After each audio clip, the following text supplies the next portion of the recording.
Del Instituto Cervantes, en su edición de 2020, revela que a nivel mundial más de 585 millones de personas hablan español. O sea, el 7,5% de la población es hispanohablante y se prevé que esta cifra continúe en ascenso. Según el portal de estadística en línea Statista, hasta 2021, de las 6.000 lenguas que existen, el español es la cuarta más hablada, por detrás del inglés, el chino mandarín y el hindi.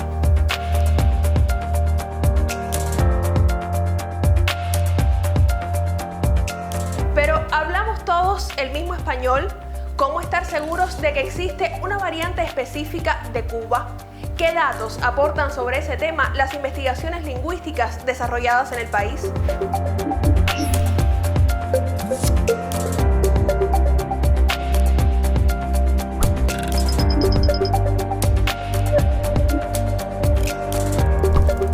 Durante siglos de historia de español hablado y escrito, los cubanos hemos recibido una valiosa herencia cultural.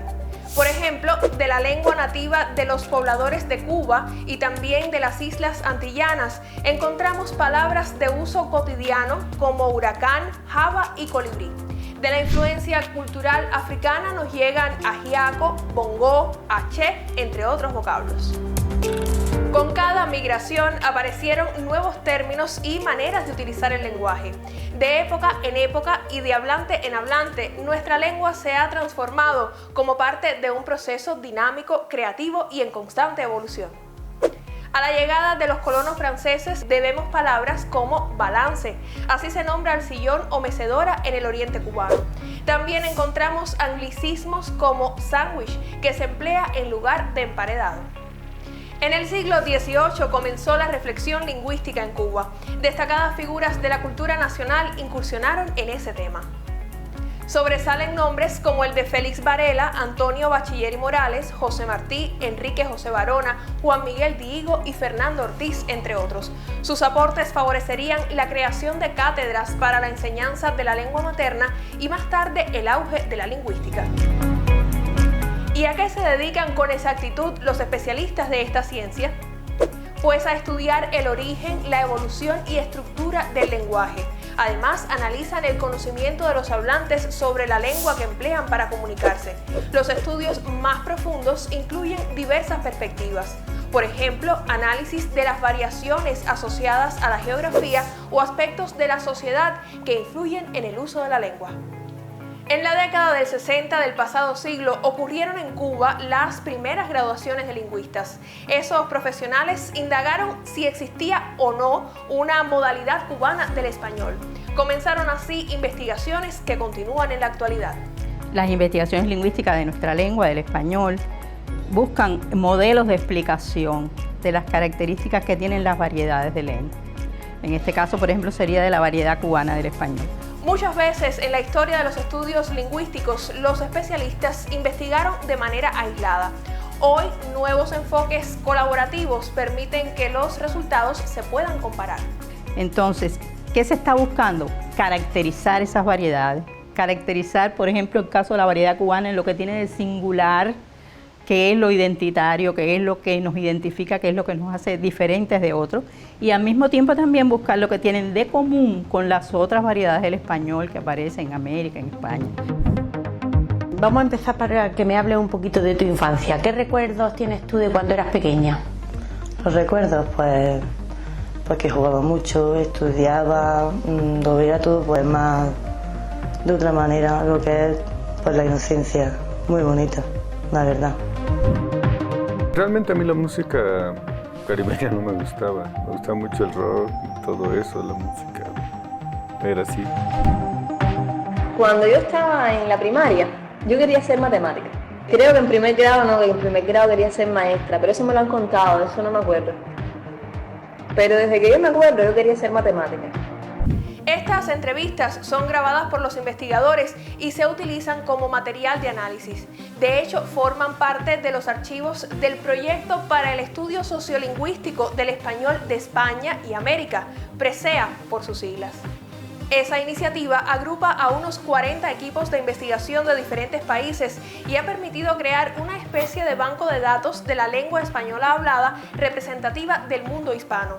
En el proyecto también participaron científicos cubanos. Por cierto, a partir de las muestras disponibles en Presea, se han realizado investigaciones sobre la entonación del español hablado en Cuba. Pero además de Presea han existido otras iniciativas de estudios lingüísticos bajo pautas colaborativas y de coordinación internacional. Por ejemplo, en 1964, el profesor y lingüista español Juan Miguel López Blanch presentó en el simposio del Programa Interamericano de Lingüística y Enseñanza de Idiomas una iniciativa que recibió el apoyo de la comunidad especializada. La idea era analizar el habla culta de las principales ciudades de Iberoamérica. Considerada por muchos como la empresa más grande y audaz de la lingüística española contemporánea, esta investigación desde el año 2003 cambió su nombre a Proyecto de la Norma Culta Hispánica Juan Miguel López Blanch en honor a su creador.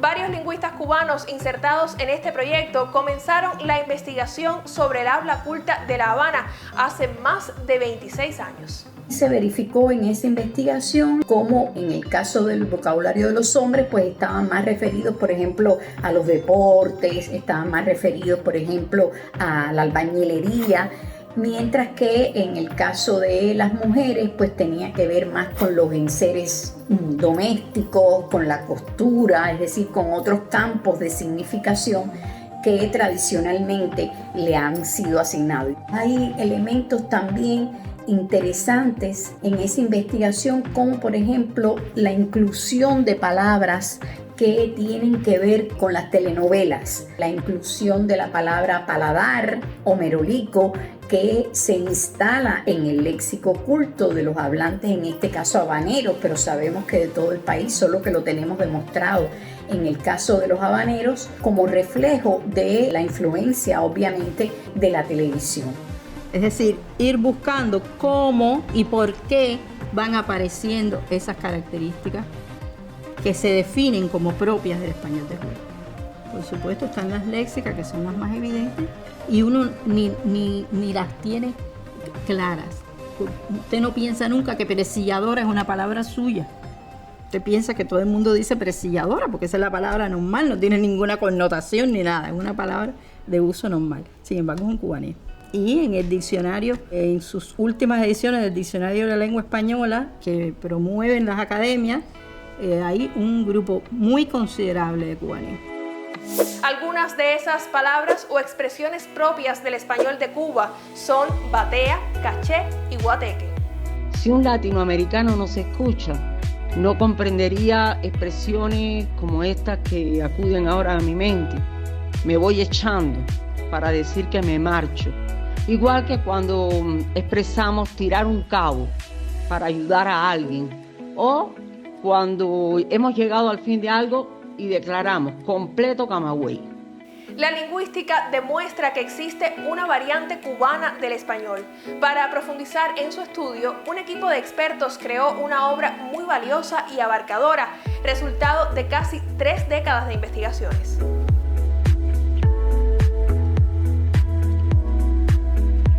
Especialistas del Instituto de Literatura y Lingüística y de la Universidad Central de las Villas, Marta Abreu, desarrollaron el Atlas Lingüístico de Cuba, el mapeo geolingüístico más completo en la historia del español en el país. El Atlas Lingüístico de Cuba es uno de los proyectos de investigación más importantes que se han realizado en los últimos años sobre el español hablado en Cuba. Es un proyecto de investigación que se culminó recientemente en el Instituto de Literatura y Lingüística de Cuba, que tiene como objetivo plasmar en mapas, o sea, hacer un cartografiado lingüístico, la realidad lingüística cubana. Confeccionar el Atlas Lingüístico de Cuba demoró 27 años entre la recolección y procesamiento de datos. Este trabajo permitió reunir valiosas informaciones sobre las semejanzas y diferencias lingüísticas de los distintos grupos sociales y puntos poblados de Cuba. En este momento es una obra terminada, cuenta con 5 volúmenes digitales todos, o sea, 5 DVDs, 4 dedicados a la información léxica, o sea, las palabras, a cómo se dicen las diferentes realidades en las diferentes zonas lingüísticas, y un volumen dedicado a la entonación, la fonética y los estudios gramaticales. Como parte de esta obra fue necesario crear una aplicación web para la entrada de datos y también para su consulta o exportación en mapas u otros formatos. Para la elaboración, los investigadores utilizaron muestras de toda Cuba. Así escogieron 88 localidades entre rurales y urbanas, pero predominaron las zonas rurales por ser uno de los requerimientos de la geografía lingüística. Además, los entrevistados que participaron en el proceso cumplieron también con otros requisitos. Haber permanecido un tiempo bastante largo en el lugar para que fueran fieles representantes de la manera de hablar de ese lugar, e incluso si eran oriundos de ese lugar, pues era mejor. Además, debían tener un carácter extrovertido y conversador porque las encuestas eran largas. Solamente las preguntas relacionadas con el léxico, o sea, con el hombre y su ambiente social, con la vivienda, con el transporte, con las enfermedades, con la ganadería, la agricultura, eran alrededor de 2.000 preguntas. Se constata la omisión de la D al final de palabra, como es el caso de verdad por verdad, o cuando se pronuncia deo por dedo o melenúo por melenudo. Otra característica que también yo creo que viene a la mente de todos es la mutilación de palabras. Eso también caracteriza al español en Cuba. Cuando se dice date quieto o le diste la patada a la lata, a todo lo expuesto hay que otorgar importancia, y yo creo que de manera particular al lenguaje extraverbal, es decir, los gestos que nos identifican y distinguen por la carga semántica, es decir, por el significado que cada uno de nosotros transmite. Y si no, pensemos, por ejemplo, ¿qué gesto haría usted para expresar? Eso es lo que ella se cree. O cuando decimos, ¿y eso tuyo? Además de poner a Cuba al día en materia de estudios de este tipo, el Atlas Lingüístico demostró lo que puede lograr la ciencia colaborativa, una filosofía de trabajo que ha puesto los estudios lingüísticos cubanos en el mapa iberoamericano.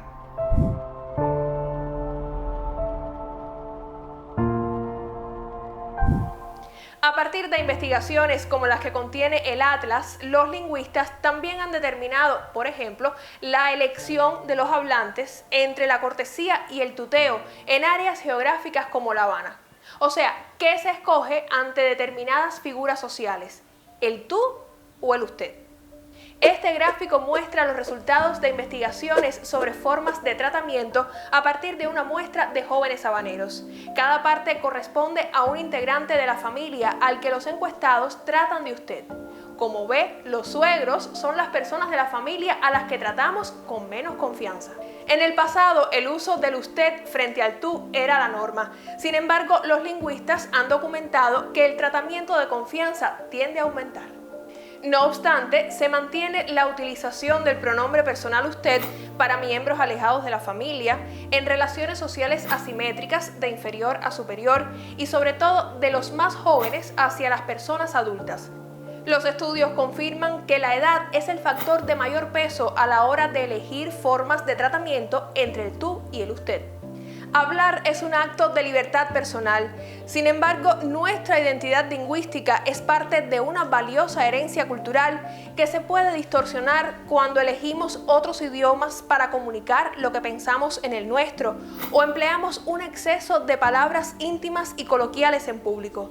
También si utilizamos formas de tratamiento inadecuadas ante figuras de prestigio social o tecnicismos excesivos frente a determinados auditorios, e incluso si faltamos a las normas que nos permiten comunicarnos. Por eso, Cuba impulsa una política lingüística que respalde el uso de nuestro español de forma adecuada. La política lingüística es una serie de normas que se conciben a partir de la práctica misma social, del manejo de la lengua, del uso de la lengua en una sociedad dada, que sirven precisamente para el buen uso y el adecuado manejo de esa lengua en función de la comunicación de toda la sociedad. Dentro de la Academia Cubana de la Lengua, a concebir una propuesta de política lingüística, pues tuvimos que hacer una larga investigación, por supuesto, porque no es solamente el uso de la lengua, por ejemplo, en La Habana, sino hay que ver cómo se utiliza dentro de un lenguaje, por ejemplo, lenguaje jurídico, y luego también llamar a la consideración distintas instituciones y centros de investigación del país sobre el uso de la lengua. Los lingüistas cubanos llaman la atención sobre la necesidad de comprender cómo nuestro español es un patrimonio cultural que se enriquece de manera constante. Por ejemplo, los avances científico-tecnológicos también dejan su huella en la lengua que hablamos. Frecuentemente surgidas en entornos angloparlantes, han llegado palabras como software, CPU, Big Data, streaming, YouTuber, TikToker, cloud computing, todos barbarismos, o sea, palabras procedentes de una lengua extranjera de uso cotidiano entre nativos e inmigrantes digitales que incorporamos como parte activa de sistemas conceptuales de soporte a la construcción del conocimiento. Es que a nuevas posibilidades se hace necesario concebir, asignar nuevos términos con lo que referirlas. Y entonces estamos aprendiendo a conducirnos en algo que podríamos llamar sociedad ubicua.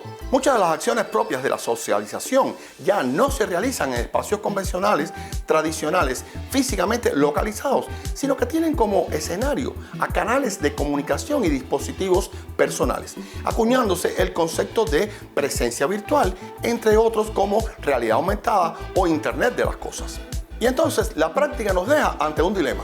Los eventos están sucediendo de forma frecuentemente inesperada y o usamos los términos de sus desarrolladores, barbarismos en nuestros oídos, o creamos a toda velocidad términos acordes a nuestra lengua. A esto último se le debe prestar especial atención. Es necesario mantener un proceso creativo que nos ofrezca términos con los que poder pensar en lo que estamos viviendo, cooperar con otros interesados en aprovechar las nuevas potencialidades.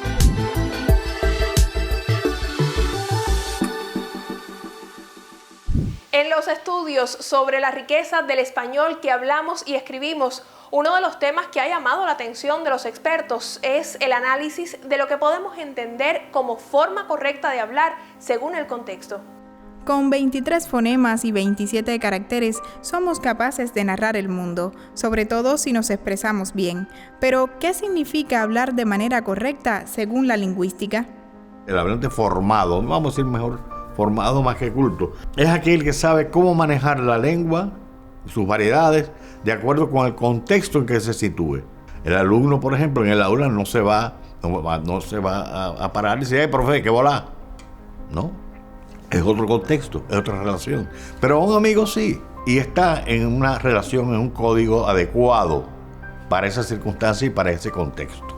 En ocasiones, el habla de las regiones orientales y de la capital del país son vistas como las de menor prestigio dentro del español de Cuba. Por ejemplo, algunas personas llaman cantaíto a la entonación de quienes son oriundos de provincias orientales. También es posible encontrar críticas al uso de su vocabulario típico, así como opiniones desfavorables sobre el habla urbana de los capitalinos.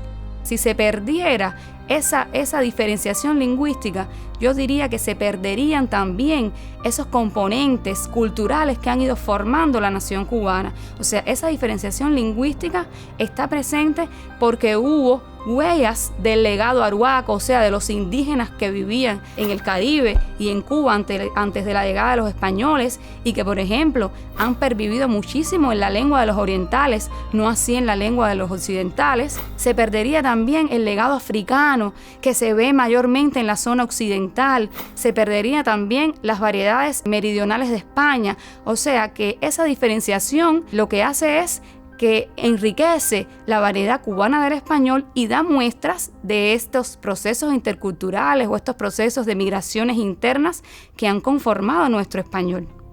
Las diferencias también forman parte de la identidad de la lengua que hablamos. Comprenderlo resulta esencial para admirar en toda su dimensión al español de Cuba.